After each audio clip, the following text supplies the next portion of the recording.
Merci de nous rejoindre, c'est le carrefour de la sécurité en radio et en vidéo cette année.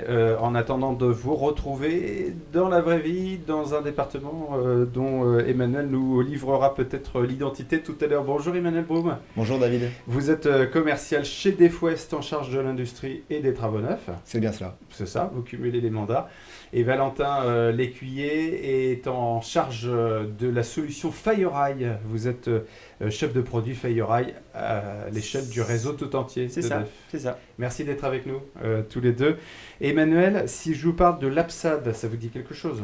Oui, bien sûr. Ben oui, forcément. Ça veut dire Assemblée plénière des sociétés d'assurance dommages. Exactement. Moi, je le sais depuis 5 minutes. Parlez-nous plus concrètement de l'APSAD. C'est quoi? Ça sert à quoi? Alors l'APSAT, c'est une marque de certification qui atteste de la qualité des installations de sécurité incendie. Voilà, tout simplement. Tout simplement. L'objectif plus précis? L'objectif précis, c'est en fait de répondre aux besoins variés des professionnels de la sécurité. Elle est élaborée par des experts du CNPP en corrélation avec les différents acteurs de la sécurité. Oui, c'est ça, tous ceux qui abordent la question de la sécurité à un moment ou à un autre. L'intérêt des référentiels, c'est quoi? Il y a notamment un référentiel R7 dont nous allons parler dans une seconde. C'est tout simplement en fait un guide des bonnes pratiques, voilà, qui va permettre de répondre grâce à notamment une conception adaptée des besoins du client, du matériel de qualité et des installateurs et vérificateurs, mainteneurs compétents à la mise en œuvre d'un SSI, d'une installation de sécurité incendie. Et alors le rôle de Dev dans tout ça, c'est Comment est-ce que Dev s'empare de ces normes? DEF est certifié APSAD R7, donc règle d'installation automatique incendie, et également au niveau extinction automatique avec la R13. Donc DEF est à même de répondre sur ce type de projet et de garantir une performance des systèmes installés. Eh ben, on va en parler plus précisément avec la solution FireEye avec vous, Valentin Lécuyer. Je rappelle que vous êtes chef de produit. Une nouvelle version de la R7, en l'occurrence, a vu le jour en juin 2021, Oui, en juin dernier. Qu'est-ce qu'elle apporte de plus? Alors, le travail a été fait, l'amélioration a été faite sur plusieurs axes. Le premier, mais comme souvent, c'est de la simplification et de la clarification de certains points. Donc la R7, c'est une règle d'installation, comme l'a dit Emmanuel, et donc ça s'adresse à tous les installateurs. Et pour être sûr que le message passe bien, à chaque nouvelle version, il y a un retravail de reformulation, de clarification des points qui posaient problème. Le deuxième aspect, c'est qu'il y a plusieurs référentiels APSAD. Le R7 en est un, le R13 en est un autre. Et donc, comme les différents référentiels évoluent, le R7 évolue aussi et communique et fait référence à ces différents référentiels. D'accord, donc il y a un enjeu de cohérence. C'est ça, un enjeu de cohérence entre les différents référentiels. Tous ces éléments. Et puis pour renforcer la fiabilité des systèmes, des nouvelles exigences ont été ajoutées à l'occasion de cette nouvelle version en juin 2021. C'est ça. Donc les R7, encore une fois, règle d'installation. Donc qui dit règle d'installation, l'objectif principal est de garantir la fiabilité des systèmes.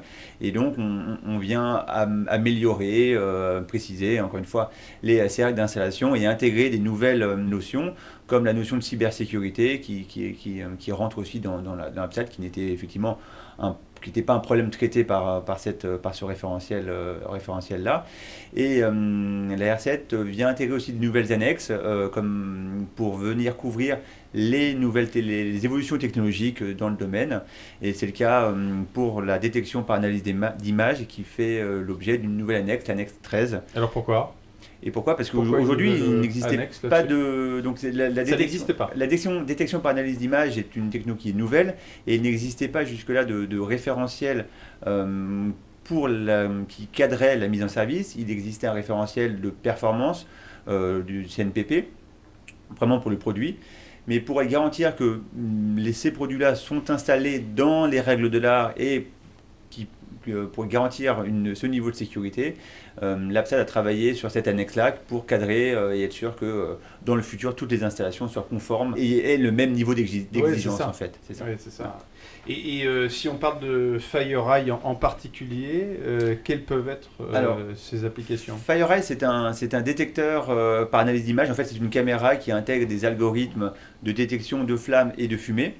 Et donc, la première application, c'est la détection dans des grands volumes. L'exemple type, c'est le hangar d'avion.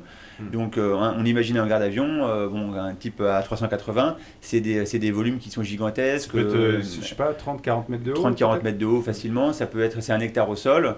Et donc, pour détecter ces volumes-là, la détection classique, détection aspiration linéaire, n'est pas adaptée.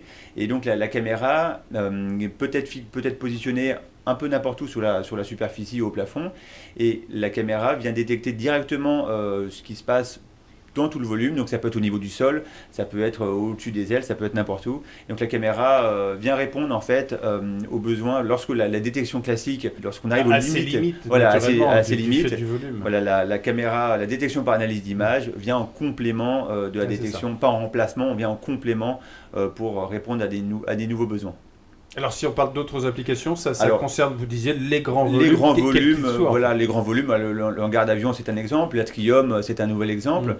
Il y a aussi des situations où la détection classique est soumise à rude épreuve. Le traitement de déchets en est un autre.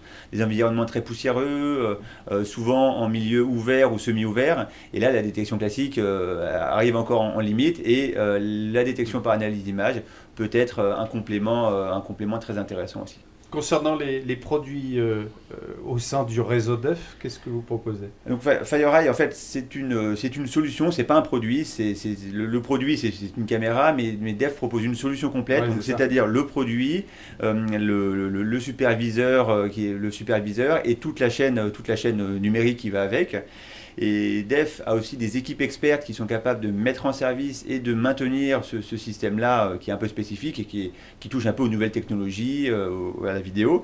Et c'est une force de DEF, c'est cet aspect de solution et d'expertise.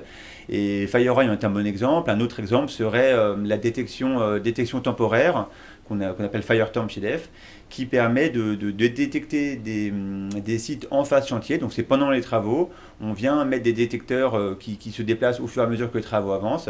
Eh bien, très bien, vous nous en parlerez plus longuement peut-être l'année prochaine, lors d'un carrefour cette fois-ci. En vrai. Avec des gens qui se déroulera. Un scoop peut-être, Emmanuel, qui se déroulera. Allez, lançons-nous. Donc le futur carrefour, ça sera dans le Finistère. Dans le Finistère. Voilà, on sera heureux de retrouver tout le monde. Et ben voilà que nous allons prochainement visiter. Donc dans le Finistère, vous nous préparez un petit Kouign-Amann. C'est votre spécialité, il paraît. Je suis pas mauvais là. J'ai déjà il faut que je m'entraîne encore un petit peu.